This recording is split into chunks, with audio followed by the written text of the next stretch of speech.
datang ke masjid dan rencananya masjid itu mau dibakar. Wah, Sudah bawa, bahan bakar, deterjen dan lain-lain. Baik, ketika ada orang muslim meninggal, kita bikin kesepakatan bersama, kita tidak boleh ada miras, tidak boleh ada kuru-kuru, tidak boleh ada judi, dengan kita melakukan metode dakwah yang baik. Sehingga yang asli-asli Wini dari kecil tinggal di Wini, lahir di Wini, besar di Wini itu karena dari kecilnya tidak merasakan pendidikan agama Islam. Jadi aku ada ruah untuk masalah sholat saja mereka kurang peduli. Charles ini tiba-tiba ngomong, "Ustadz, bisa nggak saya masuk Islam?" Terus saya kaget, "Antum beneran mau masuk Islam?" 1 bulan dari 32 orang akhirnya nambah 5 orang, terus 10 orang, akhirnya sampai puncaknya itu pernah paling banyak dan sampai sekarang masih stabil itu sampai 76 anak santri yang ngaji di Humusu ini, di Masjid Nurul Mubin, masyaallah. bismillahirrahmanirrahim. Assalamualaikum warahmatullahi wabarakatuh, sahabat dakwah. Kembali lagi di podcast Suara Dai, menebar dakwah hingga ke pelosok negeri. Bersama saya Reza Aditya Nugroho. Hari ini kita kedatangan narasumber yang istimewa, seorang dai muda yang akan menceritakan kisah pengalaman dakwahnya di wilayah perbatasan antara Indonesia dengan Timor Leste. Tepatnya di desa Humusu ini, Timur Tengah Selatan, Nusa Tenggara Timur. Langsung aja kita sapa narasumber kita hari ini, ada Ustadz Sirozul Atfal. Assalamualaikum Ustadz. Waalaikumsalam. Gimana kabar Ustadz? Alhamdulillah khair. Alhamdulillah baik. Desa Humusu ini berarti memang benar-benar dekat setelah kalau mau ke Timor Leste itu. Iya, jadi desa yang Musiwini itu memang salah satu garis terdepan dari Indonesia dekat dengan Timor Leste, karena desa Musiwini itu perbatasan yang paling dekat dengan Timor Leste tapi di bagian ekusi. Kalau kita lihat di peta itu, kalau Timor Leste itu dibagi 2 bagian, ada yang Dili, baru yang setelahnya itu ada ekusi. Nah, Humuswini itu di bagian distrik ekusinya, Timor Leste tapi bagian distrik ekusi bukan bagian Dili gitu. Tapi tempat antum dakwah tuh dekat, bisa jalan gitu kayak Timor Leste, apa harus naik kendaraan umum? Ya alhamdulillah, misalkan kalau hari Minggu ya bisa bisa lari masjid itu, bahasa sananya namanya lopas. Lopas itu lari pagi gitu ke perbatasan, kita lihat Timor Leste dari perbatasan gitu. Masya Allah. Tapi Bisa dengan jalan kaki gitu. nggak sampai masuk ke Ustadz ya, nggak sampai masuk. Ustadz, Iya. saya mau tanya Ustadz. Di sebenarnya keadaan kondisi masyarakat di desa Humusu ini tuh seperti seperti apa Ustadz? Kenapa dinyatakan desa ini sangat-sangat membutuhkan hadirnya seorang dai di sana? Iya, jadi desa Musuwini ini sebenarnya desa yang sangat luar biasa. Secara alamnya Masya Allah, pertama kali anak ke sana itu luar biasa. Itu daerah perbukitan, terus pantai, terus pasirnya juga putih. Kalau kita dari segi alamnya luar biasa, Masya Allah, kita itu indah banget. Tapi di sisi lain, di situ juga qadarullah, daerah selain daerah perbatasan juga daerah minoritas muslim. Di situ tuh muslimnya sangat sedikit. Kalau kita lihat di Badan Statistik, kalau secara kabupaten, Kabupaten Timur Tengah Utara itu muslimnya hanya 1,89. Jadi Kabupaten Timur Tengah Utara itu muslimnya cuma 1,89% saja. 9%. Satu kabupaten. Satu kabupaten. Nah, sedangkan Humusuwini ini adalah salah satu titik di mana muslim itu ada gitu. Jadi titik-titik muslimnya pertama di kota Kefamenanu, terus di daerah Insana namanya Kipukan, daerah Eban, dan satu titik terakhir di perbatasan namanya Humusuwini. Di antara daerah-daerah yang lain di kota Kefamenanu itu ada 3 masjid, dan itu karena daerah kota, jadi untuk perkembangan dakwahnya itu agak mendingan karena beberapa dai juga ada di situ. Terus daerah Insana letaknya di desa Kipukan itu juga lumayan karena dekat dengan kota Kefamenanu. Eban juga sama, dekat dengan kota Kefamenanu. Cuman Humusuwini itu kalau kita lihat itu di peta itu dari Kefamenanu ke Humusuwini itu lumayan jauh. Jaraknya itu sekitar 60 kilometer. Ya kalau kita naik motor karena di sana itu tidak padat kendaraannya sekitar 2 jam lebih gitu. Sehingga di sana itu masyarakatnya itu masyarakat muslimnya sudah minoritas, terus tidak ada dai yang membimbing mereka, dan juga tidak mendapatkan pendidikan agama dari kecil. Sehingga datangnya seorang dai itu sangat penting sekali, dan alhamdulillah seiring berdatangannya dai, ini bisa menjadi modal berharga bagi masyarakat ini agar iman mereka itu tetap terjaga gitu. Ustad, ini menarik ya, Ustad. Kan di desa Humusu ini antum bilang tadi, nggak ada guru ngaji ya, Mhm. kemudian, juga minoritas. Lalu bagaimana Ustad keadaan muslim di sana dalam menjalankan agama Islam ini, Ustad? Apakah mereka ngerti itu apa namanya sholat, Mmm. puasa, atau mereka tuh belum paham tentang itu semua? Iya, jadi mereka itu dari kecil latar belakang pendidikannya misalkan PAUD, kebanyakan mereka itu yang muslim itu PAUD-nya di PAUD Susteran, PAUD Santa Petrus. Sehingga yang asli-asli Wini dari kecil tinggal di Wini, lahir di Wini, besar di Wini itu karena dari kecilnya tidak merasakan pendidikan agama Islam. Jadi ya qadarullah kadang untuk masalah sholat saja mereka kurang peduli, apalagi ke masalah ngaji, masalah menuntut ilmu agama yang lainnya. Jadi ini adalah problem yang ada di masyarakat muslim ini gitu. Masya Allah, jadi memang benar-benar, mereka terpaksa kali ya, terpaksa untuk, mengampu pendidikan di sekolah yang memang background-nya itu, non muslim gitu Sat ya. Karena memang nggak ada lagi Sat ya, nggak ada lagi sekolah yang memang ada apa namanya, sekolah Islam di sana nggak ada Sat ya berarti ya? Alhamdulillah anak kan ditugaskan di Humus ini kan di masjid namanya Masjid Nurul Mubin, dan di situ juga alhamdulillahnya itu kerjasama dengan Kemenag, terutama di Bimais Islam, bimbingan masyarakat Islam waktu itu kepala seksinya namanya Pak Haji Yayan, beliau juga seorang dai yang ditugaskan di SOE waktu itu, terus akhirnya beliau tes Gol PNS di Veva Menanu jadi kepala seksi di sana. Beliau alhamdulillah sangat peduli dengan Islam yang ada di TTU, Mmm. sehingga ketika ana diminta sama beliau dan juga salah satu dai juga yang dari Flores, ana diminta di situ, selain ana hidupin masjid waktu itu beliau kasih SK untuk ngajar di SD, namanya SD Negeri Temkuna. Mmm. Karena waktu itu kekosongan guru agama, karena guru agama yang ada di Keva Menanu udah jumlahnya sedikit, mereka tidak ada yang mau bertugas di Humus ini. Karena di Humus ini itu mereka mau ngapa-ngapain agak susah, misalkan mau beli fried chicken aja, Iya. yang kalau kita tinggal di Jakarta tinggal beli gampang bisa GoFood. Di sana itu kalau dari Humus ini mau beli fried chicken aja harus ke kota dulu. Mmm. Jadi orang-orang yang notabene tinggalnya di kota kabupaten, di kota Keva Menanu untuk ditugaskan di situ tidak ada yang mau. Jadi akhirnya Bahagiayan ini mumpung qadarullah ada ana di situ, akhirnya dia ngasih SK untuk ana ngajar di SD Negeri Temkuna. Ustad mengajar ilmu agama di sana? Mengajar ilmu agama PAI, jadi mengajarnya PAI saja. Jadi di situ itu sekitar ada 300 siswa, 300 siswa? tapi yang muslim waktu itu, ya waktu selama ana ngajar, itu hanya 23 orang saja. Hanya 23 orang saja? Hanya 23 anak saja. Dan itu di sana itu kelasnya itu paralel. Jadi plus kelasnya itu AB-AB semua. Jadi otomatis satu kelas kadang cuma satu orang yang Islamnya. Jadi misalkan ngajar nih 2 jam pelajaran, ya cuman ngajar satu anak saja. Jadi sambil ngobrol, gimana jadi orang muslim di sini. Kadang anak-anak ini karena masih kecil curhat, "Iya Ustadz, kita beda sendiri dengan teman-teman yang lain," gitu.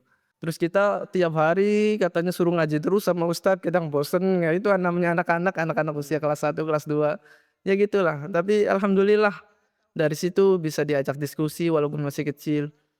Masya Allah. Jadi Ustadz apa namanya, untuk mengajak apa, anak-anaknya itu untuk belajar agama, Ustadz kadang perlu ini juga ya, apa namanya, perlu dikasih sesuatu gitu ya? Iya, soalnya kan namanya anak-anak Iya. itu dikasih sesuatu itu emang seneng ya. Apalagi misalkan Lasnas ini alhamdulillahnya sering ngasih program, misalkan program bantuan buat anak-anak, program buka bersama, terus program perlombaan, itu jadi anak-anak makin suka. Jadi setiap 2 bulan sekali kita adakan agenda buat anak-anak gitu, perlombaan menghafal, perlombaan hafalan hadis, perlombaan ada yang tarik tambang dan lain-lain, anak-anak makin suka alhamdulillah. Ustaz, ini saya mau nanya Ustaz, tapi sebenarnya, interaksi antara umat Islam dan non muslim di sana itu seperti apa Ustaz ya?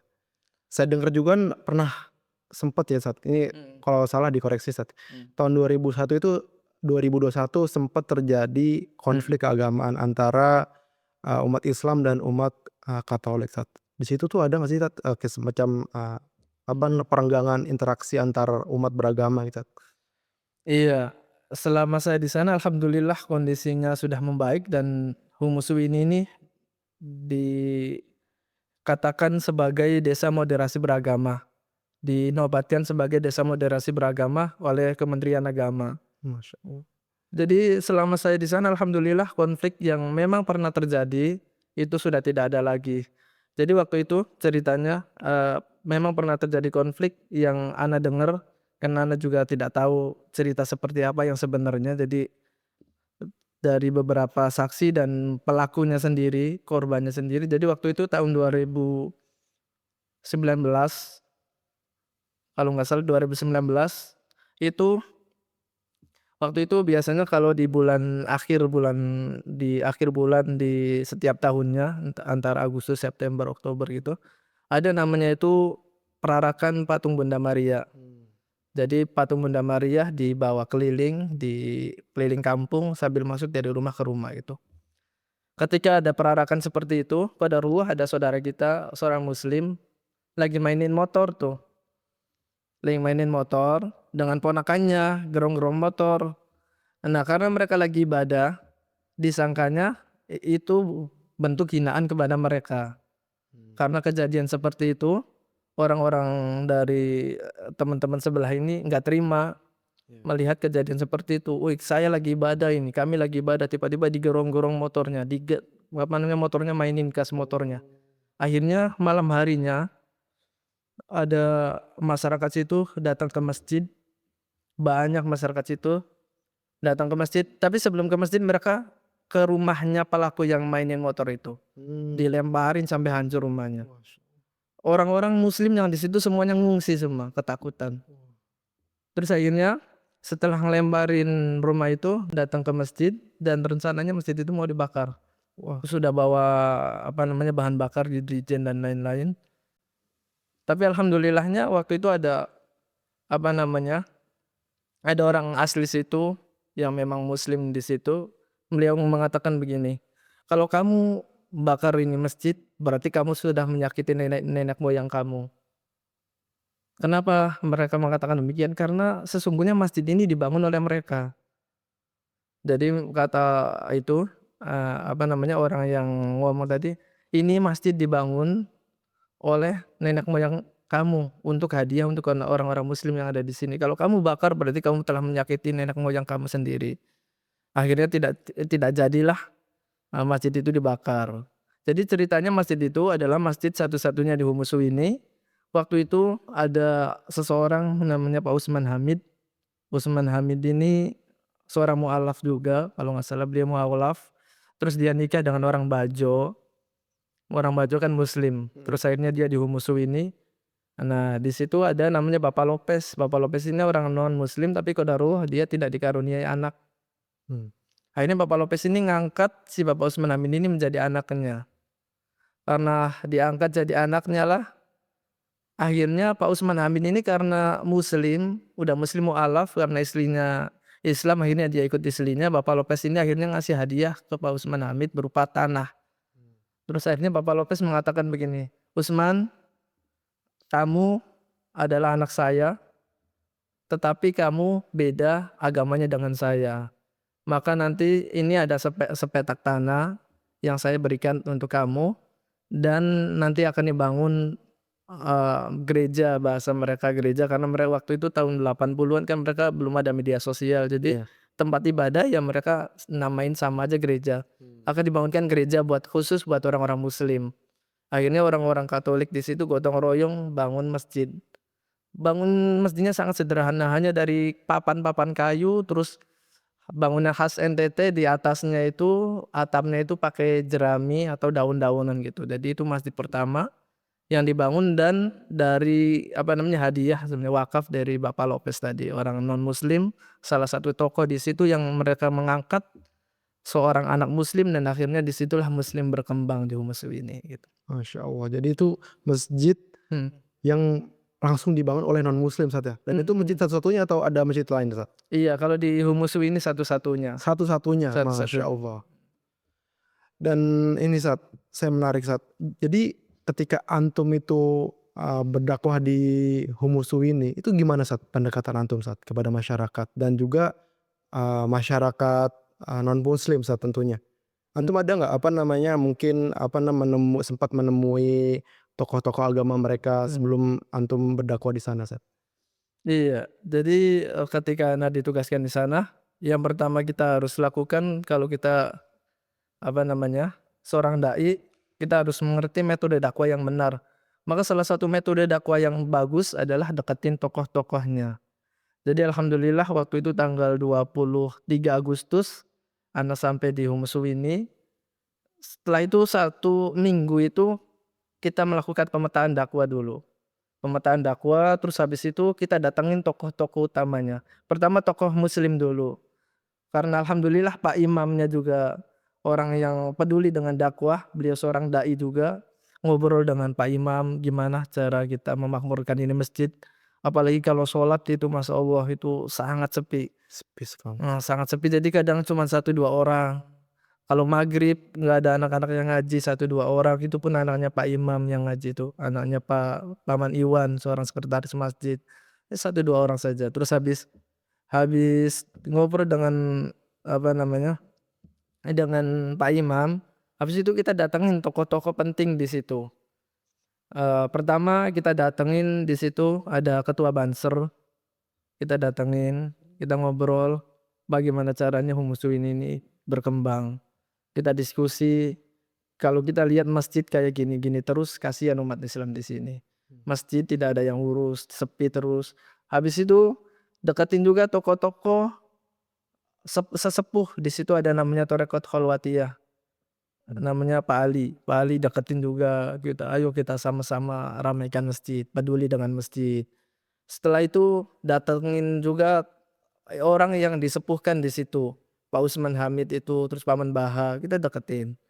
Habis itu setelah, deketin lah para tokoh-tokoh yang orang dituakan di situ, baru kita deketin orang tua yang memang punya anak di situ. Selain deketin para tokoh yang muslim, kita juga alhamdulillah berhubungan erat untuk dalam rangka toleransi umat beragama dengan Bapak Romo Yoris. Jadi Bapak Romo Yoris ini alhamdulillah kenal akrab dengan kita gitu, dengan orang-orang Islam di sana. Jadi kita datang ke, rumah beliau di samping gereja, namanya Gereja Santa Saverius di Humusui ini, deketin. Beliau adalah salah satu tokoh yang disegani, Bapak Romo Yoris. Beliau juga salah satu penasehat TNI perbatasan di sana juga. Jadi kita ngobrol gimana, alhamdulillah dengan membangun komunikasi dengan Bapak Romo Yoris, makin hari makin toleransinya makin tinggi. Apalagi Desa Humusui ini setelah kejadian tersebut dikasih, julukan Desa Moderasi Beragama. Jadi di sana interaksinya luar biasa, jadi alhamdulillah saling menghargai. Terus juga ada Ibu pendeta dari teman-teman dari Protestan, kita deketin juga, ngobrol, bangun diskusi. Kita menjadikan Humusui ini rumah kita bersama. Kita membangun umat saling toleransi, tidak saling menyakiti, dan alhamdulillah perkembangannya luar biasa selama Ana di situ. Mereka, karena Ana seorang dai, mereka juga sangat hormat dengan dai sebagai ibaratkan tokoh seorang muslim. Ketika Ana lewat, mereka ngucapin, "Assalamualaikum Ustad," walaupun mereka berbeda agama dengan kita. Ketika Ana ngajar di SD, mereka sangat hormat juga, dan ya begitulah alhamdulillah gitu. Berarti kerukunan antar umat beragamanya sangat bagus sekali Ustaz di sana ya? Dan mereka Alhamdulillah. mereka, sangat menerima antum berarti ya? Alhamdulillah. Jadi sangat bagus, sangat harmonis, sehingga ini menjadi peluang bagi kita seorang muslim untuk kuatkan akidah anak-anak kita, teman-teman yang muslim agar, eee, toleransi itu jalan bagus, tapi landasan pondasinya adalah toleransi yang dilandaskan pada ilmu agama. Jadi nggak kebablasan toleransinya gitu. Jadi kalau kita lihat kan lakum dinukum waliyadin. Jadi jangan sampai mencampur adukan agama. Kita menghargai mereka beribadah, mereka juga menghargai kita. Kita nggak boleh gitu mereka ibadah kita ikut ibadah. Iya. Kalau misalkan ilmu agama kita kurang, teman-teman masyarakat yang musik kurang kurang ilmu agamanya, khawatirkan ketika mereka beribadah karena saking minimnya ilmu agama mereka juga ikut Iya, beribadah dengan mereka gitu. dan itu terjadi Ustaz, ada nggak Ustaz yang kayak gitu Ustaz?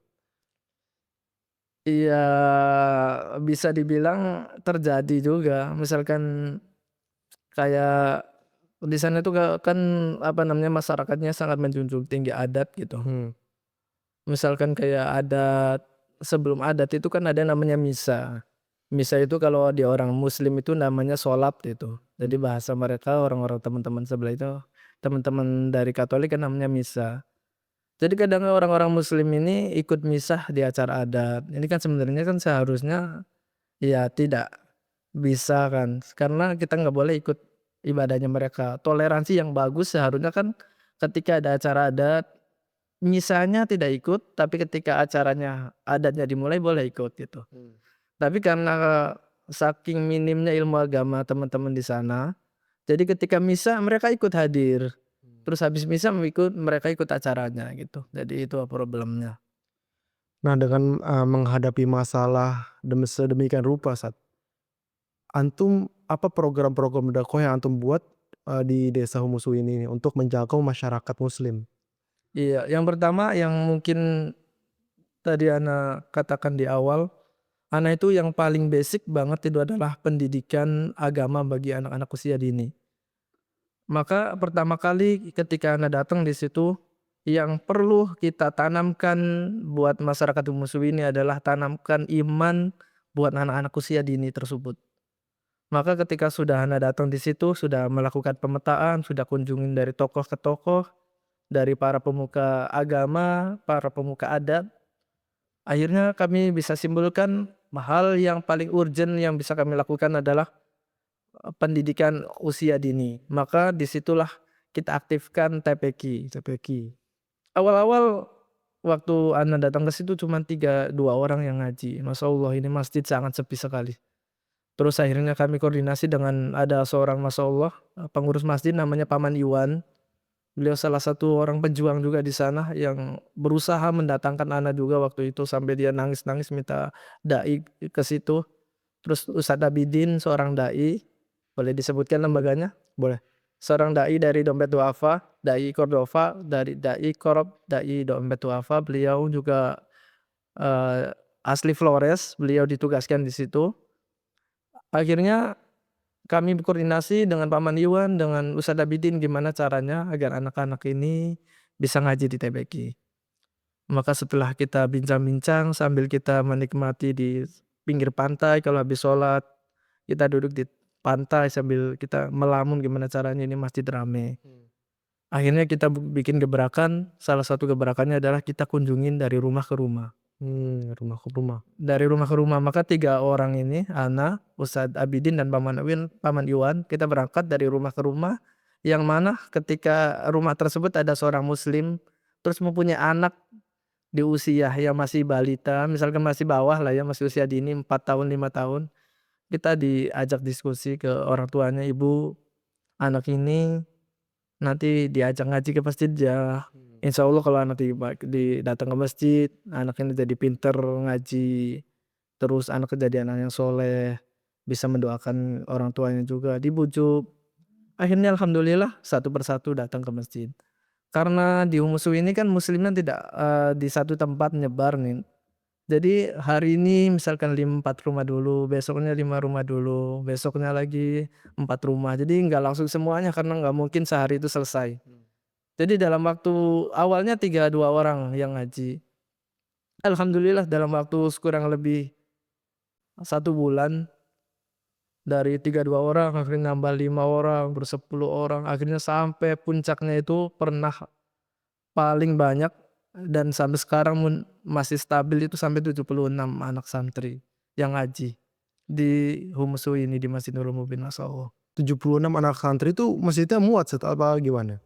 Alhamdulillah masjidnya muat dan anak-anak yang ngaji. Apa yang Ustadz tanamkan ke anak-anak itu? Yang pertama pastinya tauhid dulu, mereka harus membedakan mana tauhid yang benar, mana yang salah.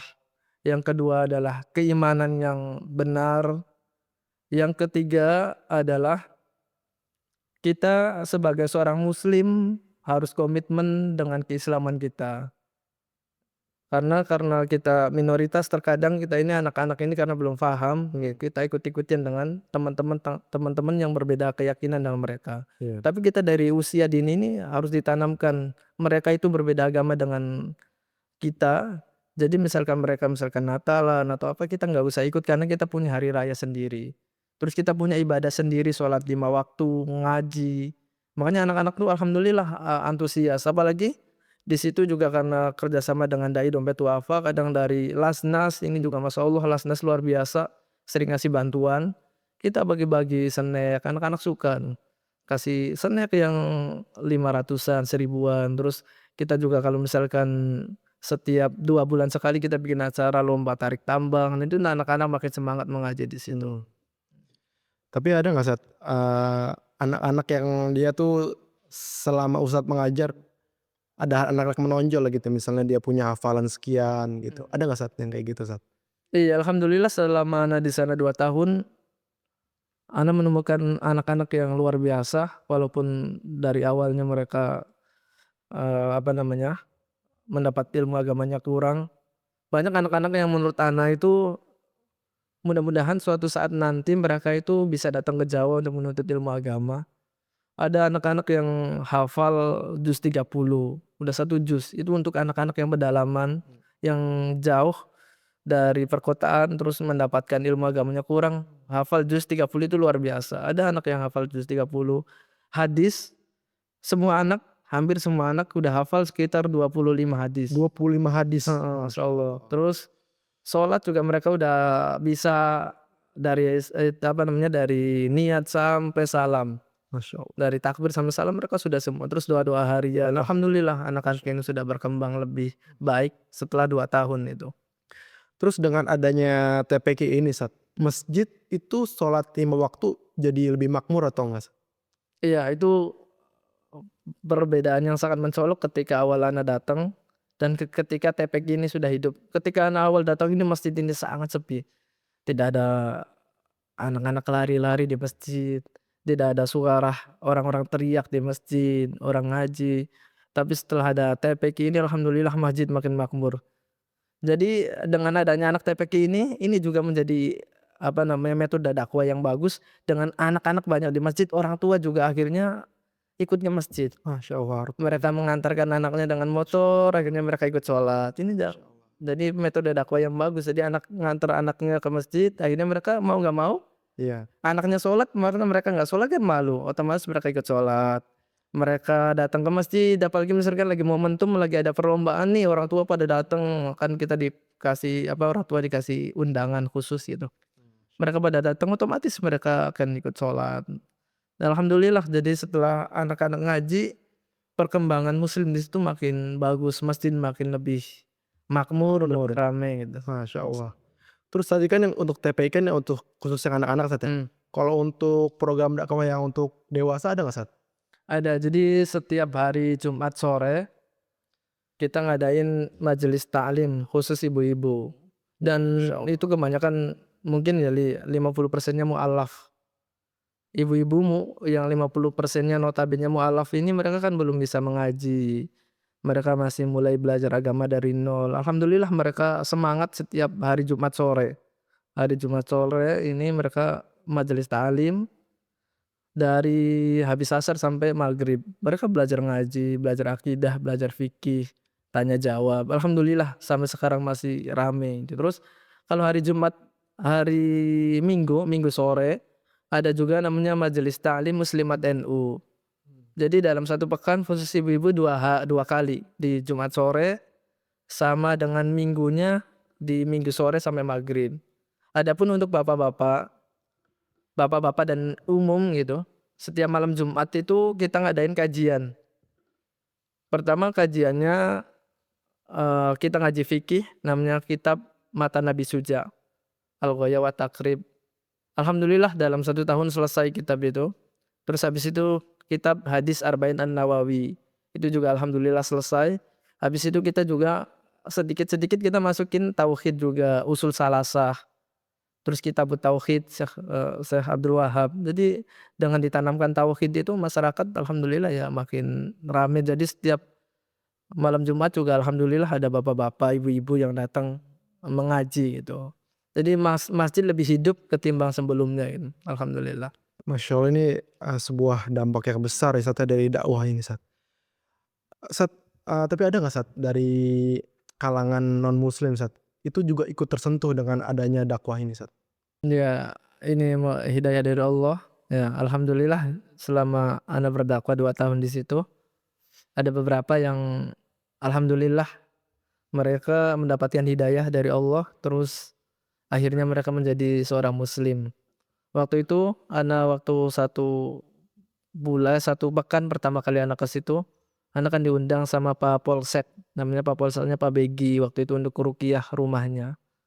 Waktu itu ana ruqyah rumahnya, dan Pak Begi ini punya anak buah atau punya, pembantu beliau namanya Charles. Setelah ana ruqyah rumahnya, Charles ini tiba-tiba ngomong, "Ustad, bisa nggak saya masuk Islam?" Terus saya kaget, habis saya ngeruqyah rumah tiba-tiba dia ngomong, "Ustad, bisa bisa nggak saya masuk Islam?" Saya kaget, "Antum beneran mau masuk Islam?"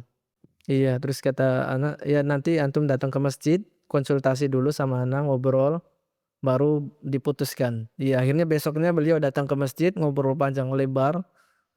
Alhamdulillah beliau ini tertarik dengan Islam gitu, dengan agama Islam, beliau akhirnya mempunyai ketertarikan. Akhirnya Charles ini dia memutuskan untuk menjadi muslim. Terus kata anak, "Baik, antum bisa jadi muslim tapi dengan syarat orang tua antum setuju dengan pindahnya antum jadi orang muslim ini. Karena kalau antum jadi muslim, kalau bisa harus dapat persetujuan dari orang tua, karena nanti biar tidak mendapatkan masalah."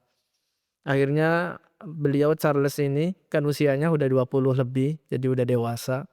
Beliau ngobrol sama orang tuanya dan alhamdulillah orang tuanya responnya positif. Jadi akhirnya besok lusanya beliau akhirnya mendapatkan hidayah Islam. Wah, yang waktu itu alhamdulillah yang menjadi saksi waktu itu Pak Polsek, Pak Kapolsek. Jadi alhamdulillah Pak Begi, terus saksi keduanya namanya Pak Even. Jadi dua-dua orang ini adalah polisi.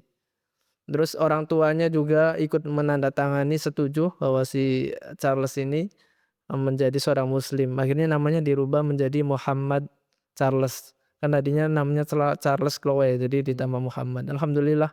Terus di situ juga Islam selama ana di 2 tahun di situ ada beberapa yang memang karena misalkan menikah, seorang perempuan ikut suaminya juga masuk Islam juga, alhamdulillah. Perkembangannya sekarang ada sekitar 29 mualaf di Dua puluh muslimin. sembilan mualaf. Itu 29 mualaf itu selama antum dakwah? Dari sebelumnya, Dari sebelumnya itu juga? dihitung dengan dari sebelumnya kalau selama ana di situ sekitar 5 atau 6 yang mualaf. Berarti si Charles ini dia, memutuskan untuk masuk Islam tapi orang tuanya masih non berarti ya? Orang tuanya masih non dan dia aslinya di Timor Leste. Oh memang orang tuanya itu di Timor Leste? Orang Oh tuanya di masya Timor Allah. Leste, terus waktu itu orang tuanya, ibunya udah nggak ada gitu. Jadi yang sebagai pengganti orang tuanya neneknya, berarti neneknya gitu. Karena ibunya udah nggak ada, bapaknya udah nggak ada, sebenarnya yatim piatu beliau. Akhirnya dia kan aslinya asli orang Timor Leste, berarti kan bukan negara Indonesia. Akhirnya dia pindah ke Wini, terus akhirnya dia jadi apa namanya, bantu-bantu di polsek lah. Dia ini sebagai pelatih taekwondo, ngajar anak taekwondo, terus bantu-bantu Pak Kapolsek. Akhirnya setelah beliau masuk Islam, beliau ngomong ke neneknya, ke keluarganya, orang tuanya yang dianggap mereka orang tua, paman-pamannya, mereka setuju. Semuanya setuju, masya Mmm. Allah. Terus Tat, saya mau tanya, selama 2 tahun, kurang lebih 2 tahun ya, Mhm. antum berdakwah di desa Humusu ini. Kira-kira tantangan terbesar apa saat di sana? Tantangan terbesar yang pertama pendidikan pasti, yang sudah ana singgung dari awal itu sangat penting karena sangat berpengaruh dengan nanti ke depannya. Yang kedua itu tradisi dan adat yang mungkin sangat berpengaruh dengan budaya yang bertentangan dengan Islam. Contohnya begini, NTT ini kan daerah timur.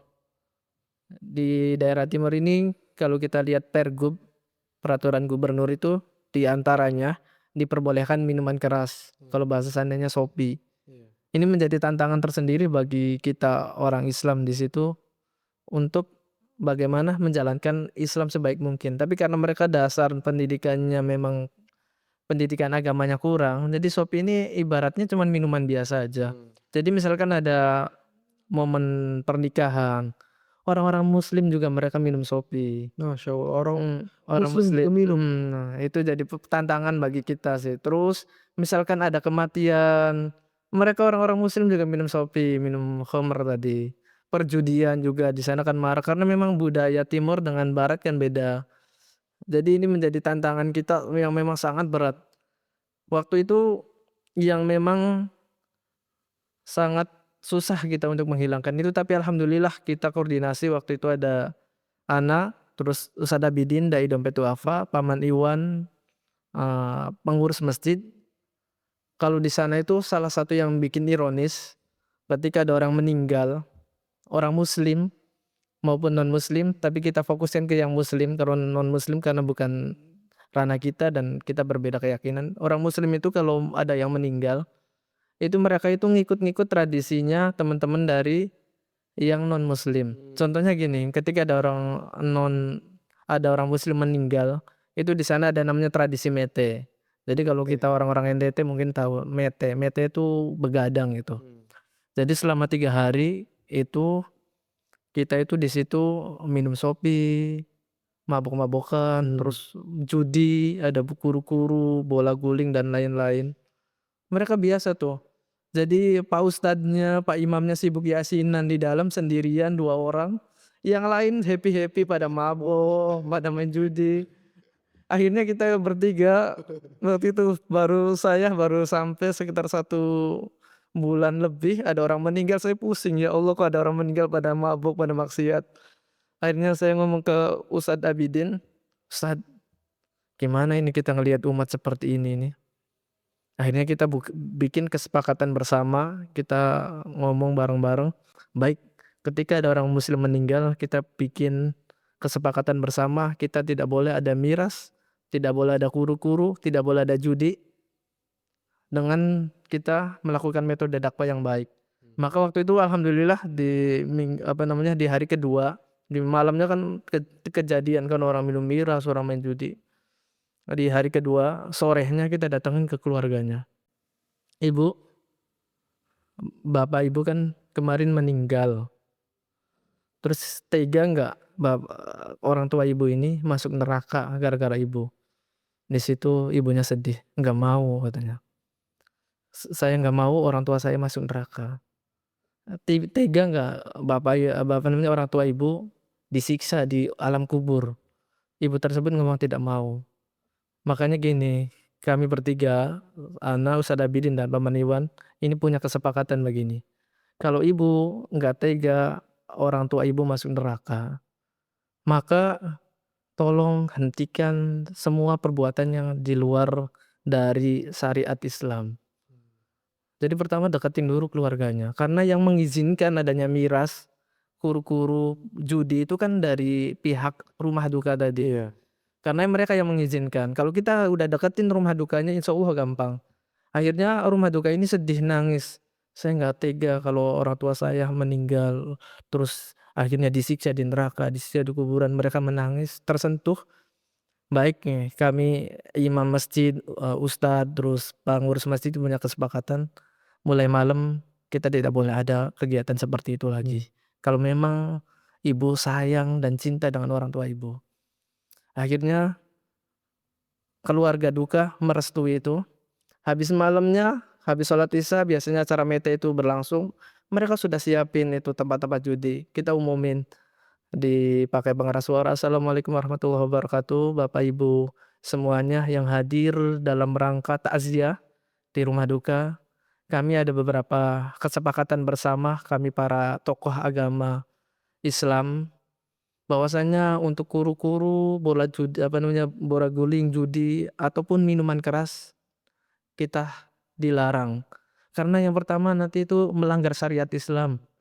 Yang kedua juga kalau teman-teman masih melakukan hal itu, maka orang yang dikubur ini makin tersiksa, makin diazab sama Allah gara-gara kelakuan kita semua. Maka mulai hari ini bagi yang muslim mohon jangan lakukan itu. Bagi yang non muslim kami harap untuk toleransinya setinggi-tingginya karena ini ajaran Islam yang memang diajarkan dan harus dipraktekkan. Dan alhamdulillah setelah kejadian itu semua muslim selama saya di situ sekitar ada 4, 5 orang yang meninggal itu nggak ada lagi Nggak ada kejadian, lagi. kejadian orang main judi, kejadian orang minum miras, alhamdulillah. Karena apa ya, mereka menganggap ketika ada orang meninggal itu mereka main judi, minuman keras, miras, sopi bahasa sana ya, itu dalam rangka menghibur orang yang sedang berduka. Jadi orang yang berdukanya karena sedih mereka minum sopi akhirnya kan nggak sedih lagi. Tapi kan itu kan salah. Jadi akhirnya mereka cuma datang aja ngobrol-ngobrol, habis itu tuan rumah hidangin makanan, mereka makan udah pulang. Masih mending begitu daripada mereka di situ main judi dan miras lain-lain itu nggak ada manfaatnya itu. Mhm, Luar biasa ya, Sat. ya masyaallah. Terus, selama antum nih 2 tahun berdakwah ada nggak, Sat, kisah yang paling berkesan yang nggak bisa antum lupakan? Kisah yang paling berkesan, ya banyak sebenarnya kisahnya ya. Ya mungkin karena apa namanya, kita di daerah minoritas muslim, oh ya ada salah satu mungkin sedih ya, cuman aneh mudah-mudahan ini menjadi pahala bagi Lasnas juga yang alhamdulillah selalu mensupport kita di sana, Dewan Dakwah. Waktu itu aneh 1 tahun pertama kan belum menikah, terus 1 tahun kedua alhamdulillah, di bulan Desember ana menikah dengan apa namanya, istri ana di Kuningan, jadi ana pulang dulu nikah di bulan Desember baru di tanggal 31 Desember. Januari tanggal 3 ana berangkat kembali ke NTT naik kapal Dharma Kartika. Sampai sana setelah sampai sana kehidupan normal, ana ajak istri ana ngajar ngaji. Karena waktu itu masjid, tempatnya tidak cukup, ana ngontrak di luar. Jadi jarak dari tempat kontrakan ana ke masjid itu 4 kilo, 4 kilo? 4 kilo. Jadi alhamdulillahnya ada salah satu jamaah masjid ngasih motor, waktu itu motor Honda Legend, motor tua gitu, dan itu udah nggak ada kerangkanya. Jadi ya motor butut gitu ya alhamdulillah itu Masya Allah banyak pahalanya itu yang ngasih. Jadi 4 kilo tiap hari 5 waktu bolak-balik ke masjid. Bawa kalau maghrib ini ana bawa istri ana. Alhamdulillah istri ana juga kan alumni pesantren dari Al Wafa Bogor, jadi alhamdulillah beliau membantu dakwah ana di sana. Ana sama istri ana setiap hari misalkan dari sebelum maghrib bawa istri ana ke masjid. Waktu itu bulan Ramadan qadarullah istri ana hamil. Tapi waktu itu ana nggak tahu kalau istri ana hamil. Karena usia kandungan masih muda, ana sering tuh bawa karena jaraknya masjidnya jauh 4 kilo, ana bawa dengan apalagi motornya kan motor yang luar biasa kan jadi kan getarannya kenceng. Ana bawa tuh istri ana setiap hari. Qadarullah mungkin karena kecapean akhirnya dari apa namanya, kemaluan istri ana itu keluar flek darah gitu. Oh itu sedih banget. Nah, jadi apa namanya, keluar flek darah sehingga apa, sehingga istri ana itu harus bed rest total. Jadi nggak boleh ada aktivitas apapun, bahkan kalau bisa kata dokternya setelah diperiksa dan dibidan dimasuk ke puskesmas, kata dokternya kalau bisa biar janin ini terjaga untuk buang air besar dan air kecil pun kalau bisa di tempat tidur aja, pakai apa namanya, pembalut, pakai apa, pampers gitu, pampers dewasa gitu. Tapi istri ana nggak mau, jadi alhamdulillah itu sedih banget. Orang yang sudah nemenin ana perjuangan dakwah di NTT, tiba-tiba terkena bed rest, harus bed rest karena janinnya sangat mudah sekali sehingga keluar flek darah. Artinya apa, kalau dipaksakan tetap ikut kegiatan ke masjid itu bisa jadi keguguran. Akhirnya sampai pulang selama 5 tuh 6 bulan akhirnya bed rest total, jadi kegiatannya tidur aja. Jadi saya kalau pagi habis sholat subuh datang apa namanya, bangunin, bantuin ke kamar mandi, terus masakin, habis itu ke sekolah, datang sekolah, apa namanya, ya masakin, urus-urus. Jadi selain ngurus istri juga ngurus umat juga. Dan salah satu yang paling berkesannya itu kalau subuh menurut Ana. Karena Ana ke masjid ini kan jauh, tapi mau nggak mau Ana itu harus ke masjid. Karena biar masjid ini rame, jadi kalau jam 4 subuh, jam 4, jam setengah 5 subuh, ketika subuh, Ana datang dari kontrakan ke masjid naik motor itu. Kalau di NTT ini kan banyak anjing kan. Kalau pagi, siang, sore anjingnya nurut-nurut, nggak galak gitu. Oh gitu. Heeh, tapi ketika subuh, Subuh anjing yang dulunya biasanya kalau saya naik motor mereka biasa aja, kalau subuh itu galak nggak galak, apa. ngejar mereka. Jadi kalau subuh itu tantangan seru tuh antara adrenalin sama deg-degan juga tiba-tiba anjing ngejar, Sambil ngejar Zat. ngejar. Jadi setiap subuh apalagi di sana karena daerah non muslim jadi subuh itu belum ada aktivitas orang. Aktivitas dimulai ketika matahari keluar aja. Ketika matahari muncul baru ada aktivitas. Kalau masih gelap berarti dianggapnya masih malam itu. Beda kayak kita di sini kalau subuh kan udah ada aktivitas, di sana masih sepi banget.